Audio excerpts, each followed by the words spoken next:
with everything going on right now, how rare is a case like this with a kidnapping and a ransom? I mean, if you just look through history, it's pretty rare actually, right? So one of the bigger ones, like Lindbergh, that's probably the one everybody kind of thinks of, but it's not a common occurrence really, if you think about it. There's been some here and there, but when there's actually, the kidnapping with the ransom tied into it, it just doesn't happen a lot. At least in the U.S., it doesn't. So, from that standpoint, from an investigative standpoint, how do you address this considering there's not a lot of practice typically? Right. So the biggest thing is what we call proof of life, right? Because you have to prove that they actually have that person, right? And the problem with proof of life is it has to be constant. Just going back, like so talking about a little bit of history, if you look back at the Exxon executive Sidney Russo when he was kidnapped, the kidnappers played some audio tapes of him as proof of life, but as they played those, he'd already been killed. So that's what's difficult of proving, number one, that this is the people that have our person and the person's still alive. How much does a high profile nature play into this? It's really huge. I think one of the things we like to do in law enforcement is keep everything low profile. A lot of times there's actually been kidnappings where the media may not ever get it till it's over with, just because of the nature of what we want to do is try and limit as much access as possible. And the other problem is you're going to get copycats, right? The more media it's out there, the more people are probably going to try and take advantage of, and it's going to be trying to sift through what's real and what's not, and that can be difficult sometimes. There's a deadline at 5 o'clock this afternoon. From your expertise, what's going on behind the scenes or should be going on? Not to get in too much, but there's two separate things going on. So you have the investigation part of it, right? So there's a lot of investigation, which can't really get into that much. But then there's also the negotiation aspect. And the toughest thing about the negotiation aspect is you have to have that communication. So if you don't have that communication with the kidnappers or it's sporadic, it makes that more difficult on the end of trying to resolve what can we actually do? Is this something we're going to be able to do as far as actually? So in law enforcement, we don't pay the ransoms. That's up to the family to figure out if they're going to do that or not. But planning that all out is quite difficult if you don't have that communication aspect going. You talk about the family, from this family doing everything what they're doing, releasing videos, trying to have that conversation with the kidnapper.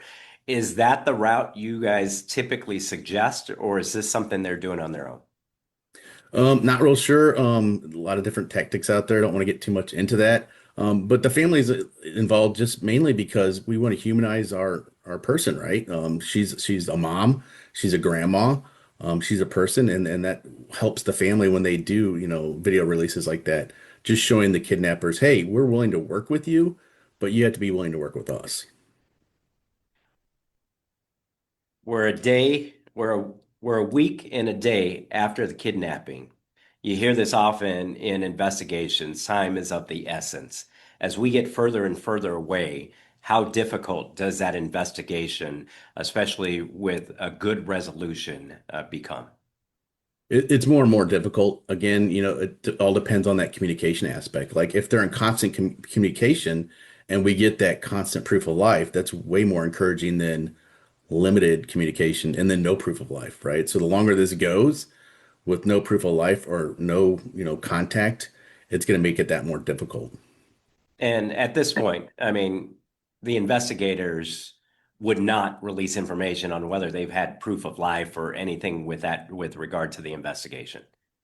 Yeah, that's just something you wouldn't want to do again because of what's going to happen if you do, then with all these other copycat people, they may start, piping in with other demands, and then now you're playing a game of what's real, what's not. So it makes it that much more difficult.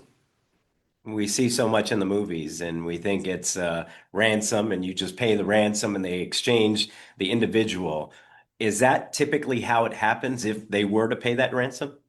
Well, and that's the hard part about this is, how so going back through history, if you can remember, Frank Sinatra Jr. was kidnapped, $240,000 ransom. They ended up paying it, but it was all in cash. With today's day and age, with you got Bitcoin, all this other currency, how much more difficult is that trying to pay that but then making sure you get your person back, right? Without them just taking the money and then what's really going to happen. So that makes it a little bit more difficult, the electronic currency side of this, I think. The cost, $6 million in Bitcoin. What does that tell you? A lot of different things, is that a specific value for something, right? So if you go back to the Russo one, it was like I think it was 18 something million that they were asking for, and there was no rhyme or reason to that one.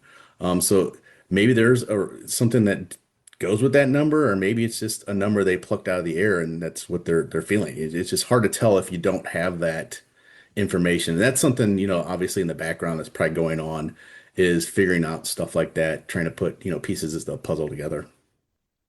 What could they do next if they go beyond this deadline? I heard somebody say earlier when they were talking about like if it's really about the money and it's really about exchanging an individual, that the deadline is obsolete because if they really want that money, they'll continue negotiations or continue talking with the family beyond that. Yeah, yeah, and that's something we've learned is a lot of times a lot of things can happen with deadlines too. What could go wrong on the kidnapper's end? Is there something going on their end that we don't know about that could prevent them from not making the deadline? No different than from the other side. Are they going to be able to get that much money in that amount of time? So sometimes deadlines are just that they're a time frame to where we actually have to work through those, and it's about slowing these things down a lot too, and just hey, it's going to take time to do this, just give us that time so we can work with you, kind of a thing. I know it's armchair quarterbacking, but from your standpoint, do you think they're doing everything correctly? Like I said, I don't know a lot about it, and it's hard to do that, especially when you don't know the insights of what's really going on in the investigation, because that's what's going to tell you what to do and what not to do. So I have a lot of confidence in, especially if the FBI is involved. The FBI does a lot of these. They have a great group out of Quantico that handles a lot of this stuff, and they know how to do business, and a lot of it's based on the knowledge they have. So without knowing what's really going on in the background, you just have to just go with your gut and say they're doing everything they can to hopefully get her back safely. And beyond that, how difficult is it for a small town police agency to handle a situation like this without the help of the FBI? It'd almost be impossible because it's just something that it's not normal for like most negotiators. We deal with the barricaded criminal or that suicidal jumper. That's kind of our bread and butter in the local stuff. These kidnap for ransom things are fairly rare, especially the smaller agencies. And just to have to deal with something like that, it's really hard when you don't have that training or experience. That's why it's key having the FBI there that has that training experience to be able to handle these things and being able to partner with them, I think is key too.